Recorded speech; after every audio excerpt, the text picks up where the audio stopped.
Galera, bom dia, boa tarde, boa noite. Segundo ano do ensino médio, a gente está aí com um período de pandemia, todo mundo em casa, tranquilo, mas as atividades continuam. Uma pequena revisão para vocês, principalmente a galera de Mogi Guaçu e Jaguariúna que ainda fariam essa avaliação. Então preste atenção, vamos trabalhar aí com calma, tirar as dúvidas e vamos falar de iluminismo. Esse assunto lá do século XVII, o século das luzes, mas nós vivemos o iluminismo. Princípio de liberdade, sempre falo em aula. Eu consigo resumir toda a proposta iluminista nessa única frase. Por quê? Porque o iluminismo pregou a liberdade religiosa, política, intelectual, de pensamento e econômica. O iluminismo, ele quer romper o antigo regime. Que antigo regime? O absolutismo. O mesmo de Luís XIV, o mesmo de Luís XVI, que vai passar pela Revolução Francesa. Sabe a ideia? O Estado sou eu? Não. O Estado não é a personificação de alguém. O Estado, ele é a organização política e social do seu povo. Isso já era discutido no século XV. Mesmo os teóricos do absolutismo já davam essa definição para o Estado. Se o Estado ele é a organização social, ele não pode ser a personificação de alguém. Tratar o Estado como o jardim do castelo real, perigoso. Isso trazia autoridade, isso trazia opressão, isso trazia injustiça social. Quem pensava nessa injustiça, porque Gustavo, você está falando do século XVII, você está falando de uma Europa analfabeta. Então de quem você está falando? Eu estou falando da burguesia que nasceu com o renascimento comercial e urbano. Lá surgem os burgos, os locais de onde essa burguesia vai emergir. Qual era o diferencial da nobreza para o restante da sociedade lá nos tempos de estamental? O acesso ao ensino. Os nobres tinham o privilégio de sentar em sala de aula. Os burgueses começam a pagar por esse privilégio também. Porque agora eu tenho uma burguesia que era povo com tanto ou até mais dinheiro nos bolsos do que membros da nobreza. Se agora eu tenho o mesmo acesso ou até consigo trilhar um privilégio maior, porque ainda estou abaixo. Estou abaixo porque há um antigo regime, porque há um sistema autoritário, porque existe a figura de um rei atrelada ao clero que determinam a sociedade dessa forma. Não, eu não quero, eu não posso, não me faz bem essa sociedade. Ela é uma sociedade que tira a liberdade, ela é uma sociedade que tira a identidade. A filosofia iluminista, ela começa a ser discutida dentro de sala de aula, dentro das universidades. Com o tempo, sai da teoria, acontecem as revoluções inglesa, francesa, revolução russa. Temos o caso da independência dos Estados Unidos, a chegada do iluminismo no Brasil e nas colônias. E hoje, as nossas constituições, falo nossas porque não é uma situação só de Brasil, partem dos princípios dos principais filósofos iluministas que trabalharam com esse rompimento. Esses filósofos que trabalharam a questão povo, Estado, sociedade.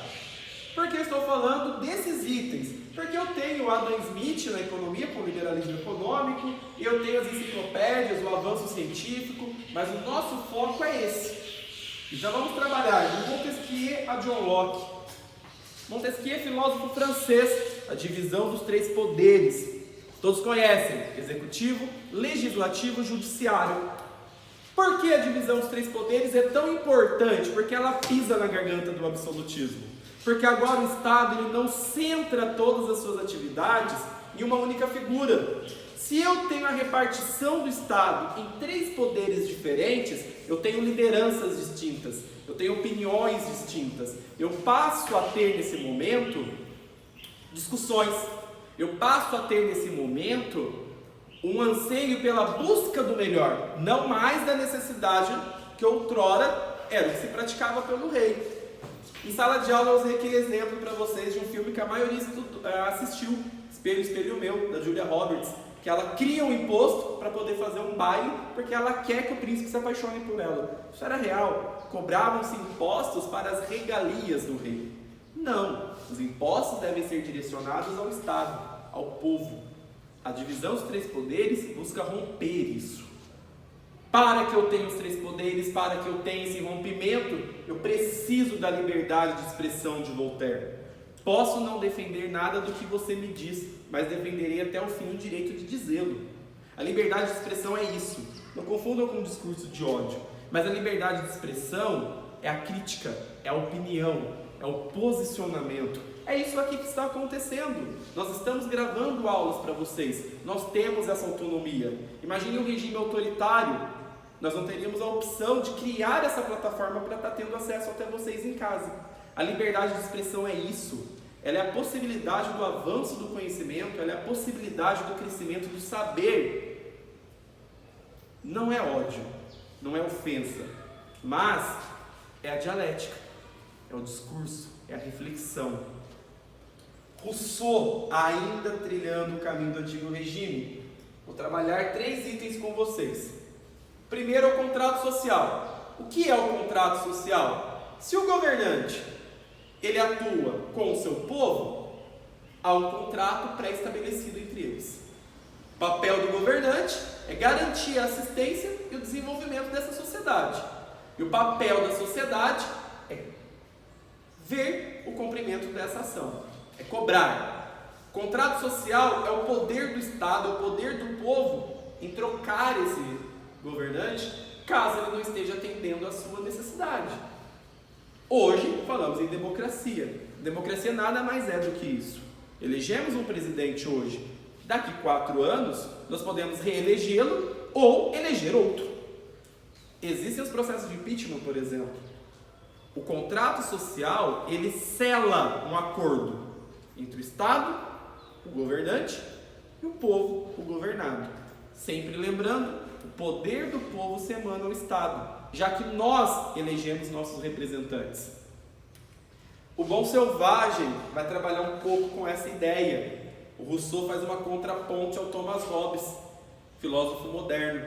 Porque o Hobbes, o homem é o lobo do homem, trabalha com a ideia de que nós nascemos maus. E o Estado autoritário foi necessário para nos conter. Rousseau diz não, a natureza do homem é boa. Antes do desenvolvimento da civilização, não éramos sujeitos corruptíveis, não éramos sujeitos embasados em poder. O Bom Selvagem trabalha justamente essa ideia. O Estado autoritário é um Estado que cria, que personifica o mal na sociedade, já que a nossa natureza é boa. Daí essa necessidade do contrato, entender as necessidades e dificuldades de cada um. O Rousseau, ele não era contra a monarquia, ele era contra o absolutismo. Não só ele, mas muitos iluministas tiveram essa abordagem. É daí que veio o despotismo. Quem são os déspotas? Os déspotas são os esclarecidos. Sabem o que é a monarquia, são contra o absolutismo, mas não defendem uma queda do rei. Eles defendem apenas uma alteração, uma mudança no modo de se governar. No caso do contrato social, tudo bem, rei, presidente, desde que o contrato se cumpra. E John Locke e os direitos naturais.